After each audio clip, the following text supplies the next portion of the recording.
لله رب العالمين. أما بعد، أعوذ بالله من الشيطان الرجيم. بسم الله الرحمن الرحيم.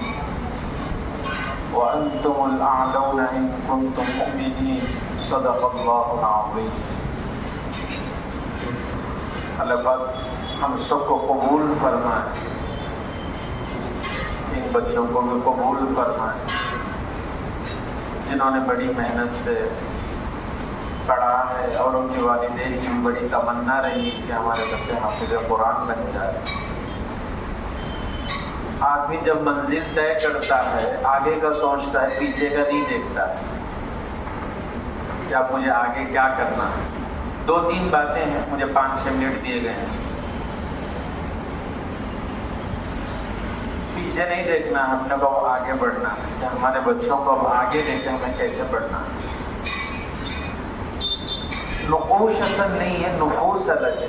حضرت تھانوی فرماتے ہیں جو حروف رٹا دیے گئے ہیں یا رٹ دیا گیا ہے، الحمدللہ رب العالمین، اس پر بھی اجر ہے۔ اس کو سمجھتے ہوئے آگے بڑھنا، اس پر بھی اجر ہے۔ قرآن کو سینے میں لینا یہ بہت بڑی بات ہے۔ اب اس کو لیے ہوئے آگے بڑھنا اس سے بڑی ذمہ داری کا کام۔ حافظ بننا آسان ہے بمقابل اس کے کہ حافظ مرنا، زندگی بھر حافظ بن کر زندگی گزارنا، علماء کے اور اساتذہ کی نگرانی میں پنپنا، آگے بڑھنا، یہ بہت ضروری ہے۔ حافظ بننا آسان ہے بمقابل حافظ مرنا مشکل ہے۔ زندگی بھر قرآن کے مطابق زندگی گزارنا مشکل ہے۔ ایک گاڑی ہمیں یہاں سے مچھلی پٹنم کو جانا ہے، وجے واڑہ ہم حیدرآباد سے آ رہے تھے، مچھلی پٹنم جانا تھا۔ پیچھے نہیں دیکھیں گے، اب آگے دیکھیں گے کتنے کلومیٹر باقی رہ گئے ہیں۔ اسی طریقے سے بچے نے ایک منزل کو تو طے کر لیا ہے، بہت سارے والدین کو سرپرستی نہ ہونے کی بنیاد پر، طلباء کو صحیح رہبری نہ ہونے کی وجہ سے، اساتذہ سے نہیں جڑنے کی بنیاد پر، نہ طالب علم نہ ادھر کا رہتا ہے نہ ادھر کا رہتا ہے، ادھورا بن کے رہ جاتا ہے۔ حافظ ہی مقصود نہیں ہے، اس کے بعد عالم دین بھی بنانا چاہیے۔ اپنے ذمہ داروں سے، اپنے بڑوں سے مشورہ کر کر چلے۔ آگے کے ملی اور دینی خدمات بہت باقی ہیں، یہ میدان بہت خالی ہے، صرف حافظ پر اکتفا نہ کریں۔ ایک بات۔ دوسری بات یہ ہے، اولاد کی تربیت کی فکر بہت ضروری ہے۔ بچے کو سونا کھلائے، شیر جیسی نگرانی کرے، بند کمروں میں موبائل کا عادی نہ بنائے، محبت میں اتنے دیوانے نہ ہو جائے۔ بے جا طرفداری کی جا رہی ہے، ٹینکوں میں جو ہے، نلوں میں وہی آتا ہے، ہماری زندگیوں میں جو ہے، بچوں کی زندگیوں میں وہی آتا ہے۔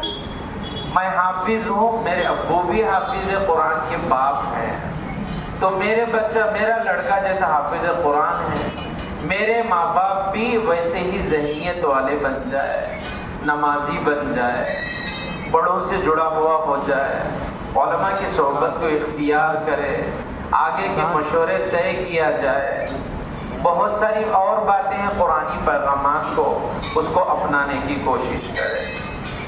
اب جہاں تک یہاں کی باتیں ہیں، یہاں کی خدمات ہیں، مکاتب چلاتے ہیں دارالقضا والے، امارت شریعہ چلتا ہے اس کے مقام، یہاں پہ دارالفتہ کا کام ہے، یہ سب سے اہم کام ہے۔ ہمارے ضلعی سطح پہ کہیں بھی نہیں ہوتا ہے جو یہاں پر ہو رہا ہے، بہت بڑی بات ہے۔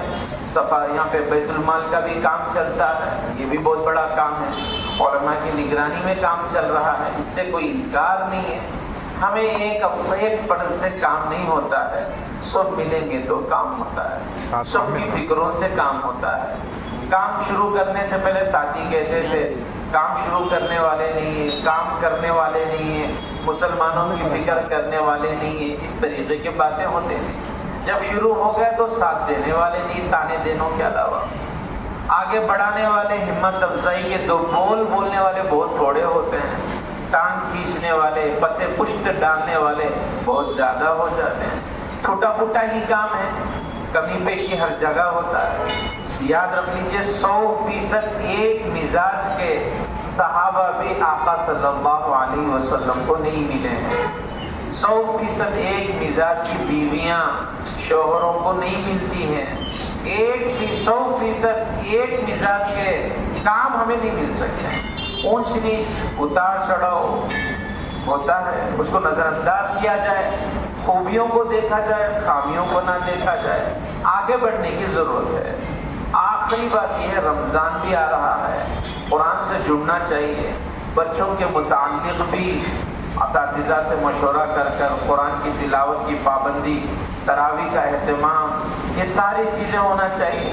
اب عوام بھی آئی ہے تو عوام کے متعلق بات ہے کہ تراویح کا اہتمام، تقویٰ طہارت رمضان میں زیادہ ہونا چاہیے، اور اس کو ہلکے پن کی نگاہ سے کچھ رکعتوں پر اکتفا کر لینا دلی تسلی کے لیے نہیں ہونا چاہیے۔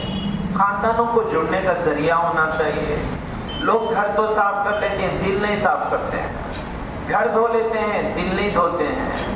میرے بھائی سے میرے انبن ہو چکے ہیں، میری بہن مجھ سے روٹی ہوئی ہے، کسی بھی طریقے سے اس کو منا لوں، دوریاں ختم کر لوں، رشتہ داری کو بڑھاؤں، اور جہاں تک ہو سکے دینی خدمات میں ہاتھ بٹانے کی کوشش کی جائے۔